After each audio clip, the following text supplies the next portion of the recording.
Welcome back to Consider This. I'm Sharaad Kuttan, with me, Ibrahim Sani. Today marks the first day of the UPSR exams. It goes on to tomorrow and then continues the 10th, 11th and 12th. These, of course, will be dates, carved into the hearts of many parents across the nation. Some 445,000 students are registered for UPSR. You're a parent, Ibrahim. Yes, the survivor anxiety, of UPSR as well. A survivor of UPSR.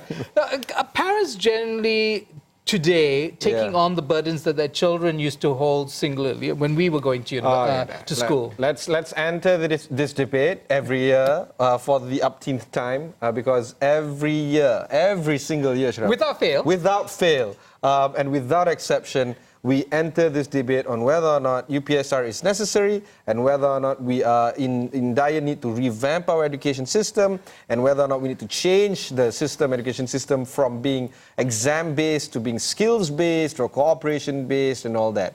My question is, just like Brexit, is there an end to this? Well, I'd hope there is some sort of consensus that we need an education system that tests kids in all kinds of, in a variety of ways. Yes, it's called UPSR, right? It's to test the kid through a test. That's how things are done. You can't test a kid through not a test. That's, you can actually assess a child's abilities without putting them to a particular kind of test. And a test that encourages, as the critics would say, rote learning on the part of the child and exam preparation on the part of the teachers. The teachers are not focused on the learning of things. They're just focused on making sure the kids pass well, right? So we know all the downsides of UPSR, but as survivors of exam-based systems, we know that children are not irrevocably harmed by doing an exam, and they go on to lead rather normal lives, like you and I. Or depressing lives, like becoming a TV presenter. So, but I got to agree with you on this one. As a parent, it involves, we are highly invested in our children's education. In my case, both my parents and I, my wife and I continue to be part in the education process of our children. But at the same time, I don't know about the non-test tests, because I believe that sometimes children needs to be measured in their aptitude test in core subjects, in languages, in maths and science. And if a child is deemed to be not meeting the mark, then perhaps the child should move on to other options made available to them, including that of vocational training. These are the options that can only be met if a test, which is a real test, You clearly come to school of tough love, tough love. But it must be said that our education system could do with a bit of tweaking and a sort of allowance for kids to play and not develop the kind of anxieties they seem to have developed. And so all throughout the day, we've seen images of children looking anxious or crying or being hugged by parents. Very, very heartwarming. I must say, I love the fact that I see so many parents hug their children. What's wrong with kids crying? My kid cries all the time. Okay, well, we'll leave it at that. We'll be back tomorrow for Consider This and the stories that will for sure be out there for you to think about. So I'm Sharaad Kuttan, with me, Ibrahim Sani. See you tomorrow.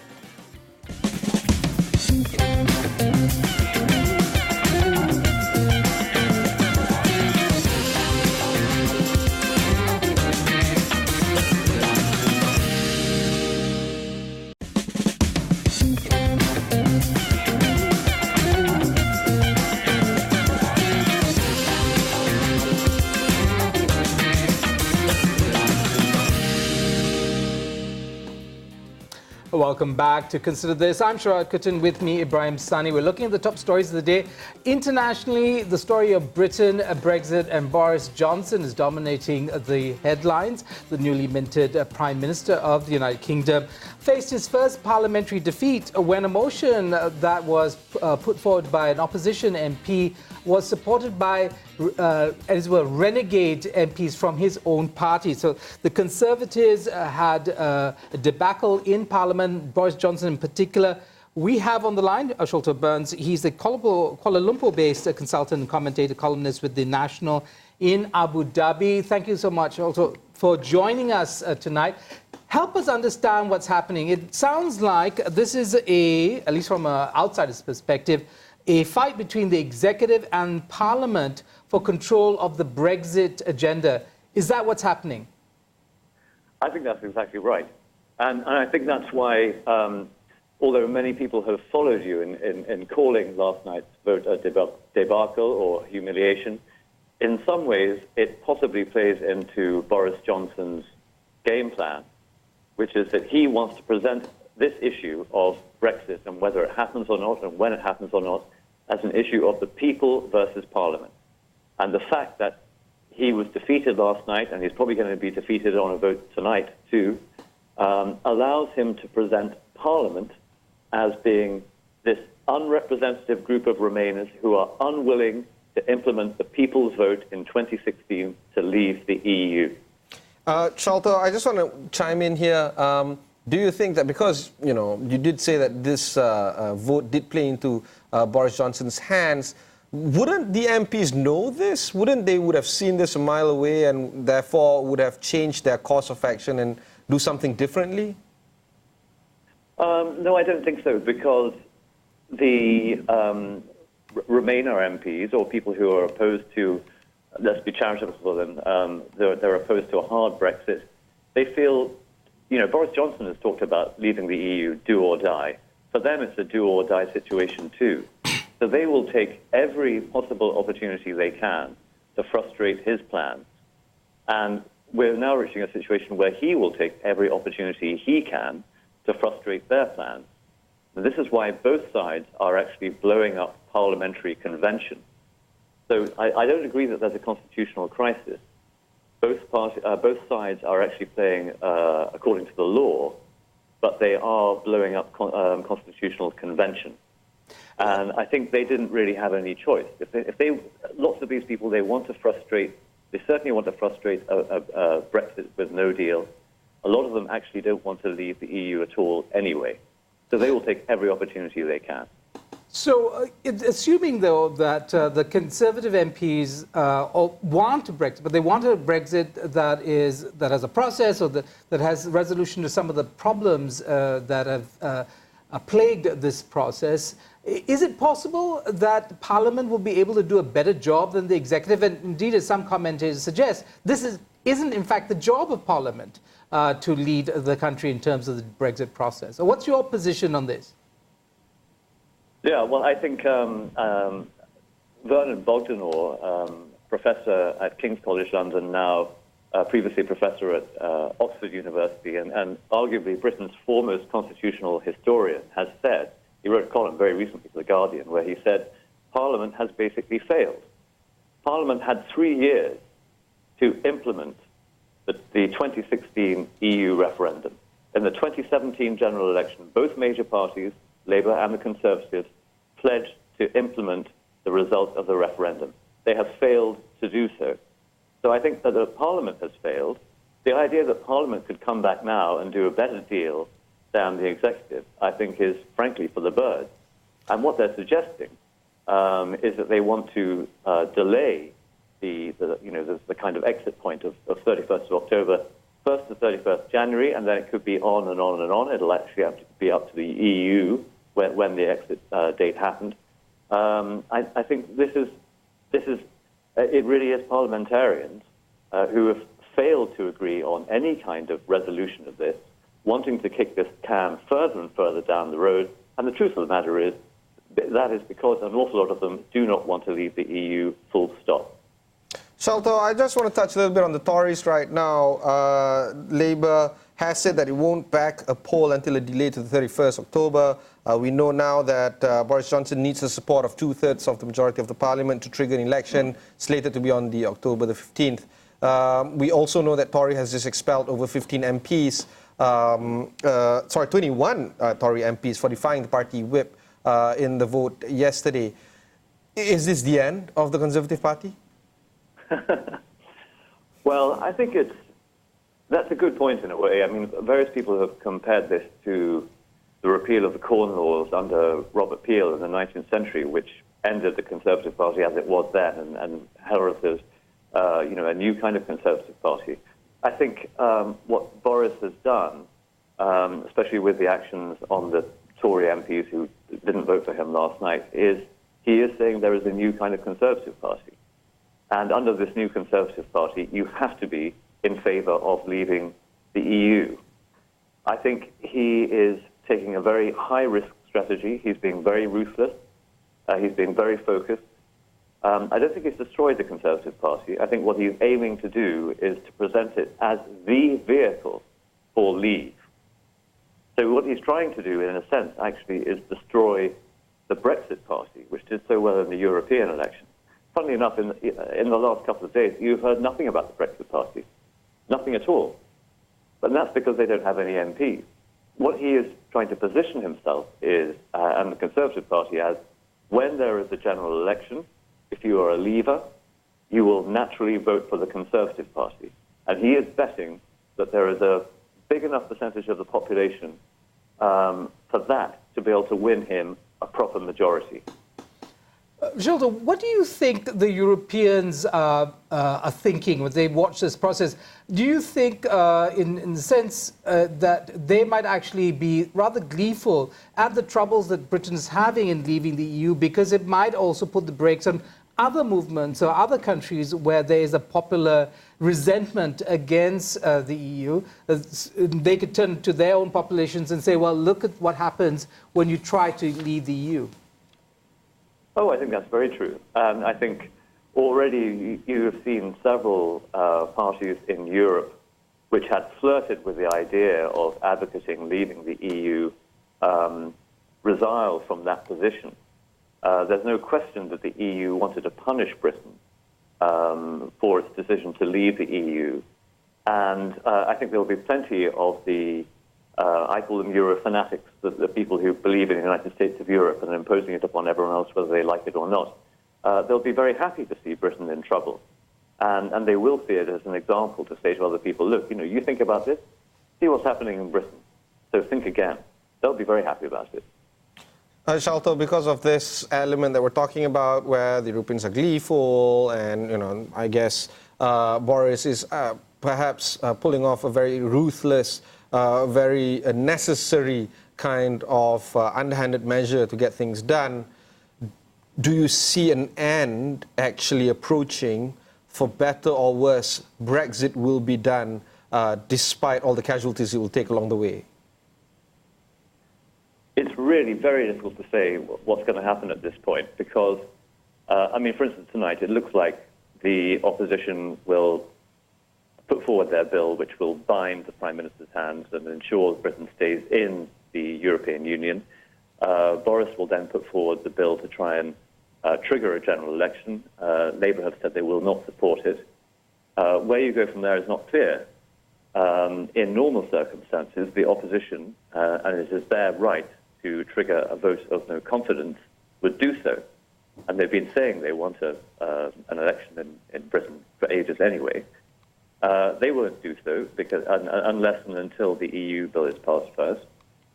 Theoretically, Boris Johnson could actually trigger a motion of no confidence in his own government.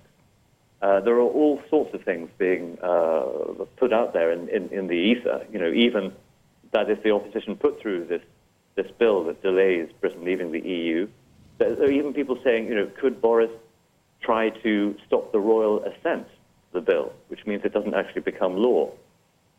Equally, there are other situations. He could bypass the whole Fixed-Term Parliaments Act by just producing a new act that says, on October the 15th, Britain will have a general election. And that could pass by one vote, and that would become law. Because no parliament can bind a successor in Britain. We don't have a written constitution, a kind of document that stands above everything else. It's very, very hard to see what could happen. Equally, if there was no confidence vote and the government lost it, in normal circumstances, you would think that the opposition, if they command the majority in the House of Commons, could form some kind of government. But Jeremy Corbyn, whether you like him or not, the fact of the matter is he is considered so toxic by so many of the other opposition parties that they don't want to form a government under him. So this is a moment of high excitement in British politics. I can ask you, if I could just barge in there, Sholto, we have a minute remaining. What do you think is the popular sentiment? Are Britons getting rather cynical about their politics? Are they going to turn away from politics? Or because of the, the act of proroguing Parliament that Boris Johnson put forward, are they going to mass on the streets? Are we going to see what politics are we looking at in the next couple of weeks in Britain? I think there is actually a serious worry about popular silence about this issue. The attitudes on both sides have become so hardened, and Remainers have become extremely angry about this, and they don't care about the results of the referendum, and they feel that this is an issue that is above party, that is about the country, and fair enough, that's, if that's their principles. I think that there are people on the Leave side who are frustrated to an unbelievable degree that they voted to leave the EU, and still 3 years later we have not left. And but before it's often been painted as Leave as being as the extremists, but you have had Remainer demonstrations where they have been calling Leavers Nazis and scum and things like this, that are words that are not generally heard in kind of mainstream political discourse in Britain. I think it is really very, very worrying. And this needs to be resolved as soon as possible. Right, thank you so much. And that was Sholto Burns, columnist with The National in Abu Dhabi. He's based in Kuala Lumpur. We're going to be back with more, and stay tuned.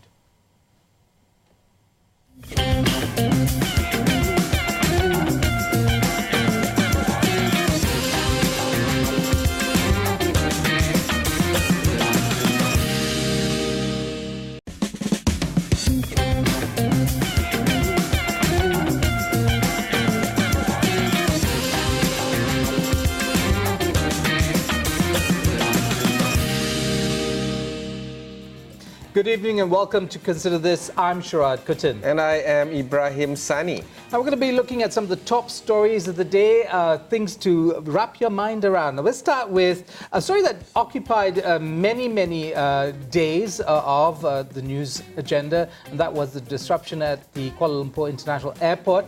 Now we have a story that four IT officers from the Malaysian Airports Holdings Berhad have lodged a police report suggesting that they are not involved in the technical glitch. At least they kind of try and distance themselves from theories of human mischief involved. Actually, these four Malaysia Airport IT officers made the police report straight after they themselves were interrogated.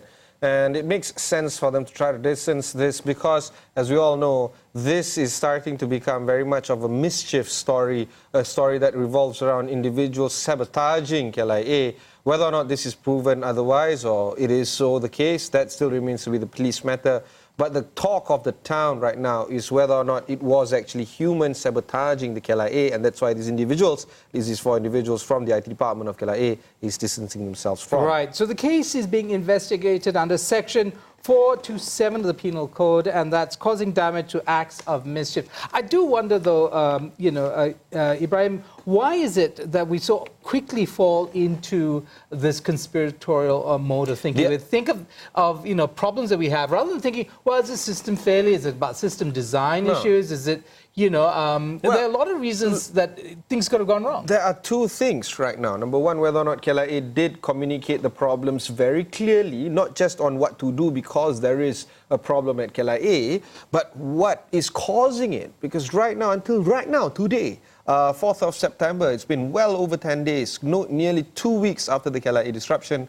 Are you clear, viewers at home, about what is the real cause, the real problem at KLIA? The reason we don't know what the real cause is fuels the conspiracy theory. That's one. But, but also we don't want, the authorities to rush into giving an answer when they are themselves not sure. So isn't it fair for the authorities to have time to do the investigations before they pronounce on things? I know people are eager to find out what happened, and often, empty space is filled, a vacuum is filled. It's always filled with Nature stuff. does not like a vacuum, No, they say, right? they always say, okay. But we need to be patient sometimes. No, we can't. We can't be patient. Not when, you are asking travelers to come 4 or 5 hours ahead of time from the traveling time. And if you have, say, a 6 o'clock flight in the morning, so what time do you arrive at KLIA during this particular disruption? 2 a.m.? Because according to the travel advisory, that was the case. You should go there 4 hours before. These are the reasons why people want to know what is going on. And if there's no clear motive in terms of or indication from the authorities telling us what the problem is, that's when the conspiracy theories come and sprung about. Okay, let's move on to another story that also kind of reeks of problems of communication, and this has to do with a special court that was set up to deal with human trafficking. And because if you take a plane and flight into Kuala Lumpur, you'll notice and there'll be announcements saying that Malaysian authorities take a very dim view of anybody trying to engage in human trafficking. Now, the problem has been, and this was revealed in a story by Thomson Reuters Foundation, that, Ibrahim, that only 8 convictions have been made in the inaugural year of this special court. Yeah. Now, this is significant because over the years, only 140 human trafficking convictions have been secured in 4 years. That's 2014, 2018. Got it. And this despite 1,600 investigations launched and over 3,000 victims identified. Okay, quick question. What is the necessary convictions that is needed for us to actually satisfy our needs to say, okay, this is it, we're finally getting the bad guys? Or is 8 not enough? Is it 800? What is the right number? Well, I think, if you look at the story, it goes to experts to say the problem is actually in the design of the law. The law actually defines human trafficking in terms of physical coercion. Yeah. And so we have human rights lawyer Edmund Bond weighing in on this and say, well, actually, there are many ways in which somebody could be coerced into working, and that is internationally defined as human trafficking. Okay, so the problem now we see is very clear in terms of where the number lies. Is it lack of prosecution or lack of political will, or is it because the law was designed in such a way where convictions are favoring those that are doing the nasty stuff, and it's not particularly convincing for the prosecutors to go for full charge. Right.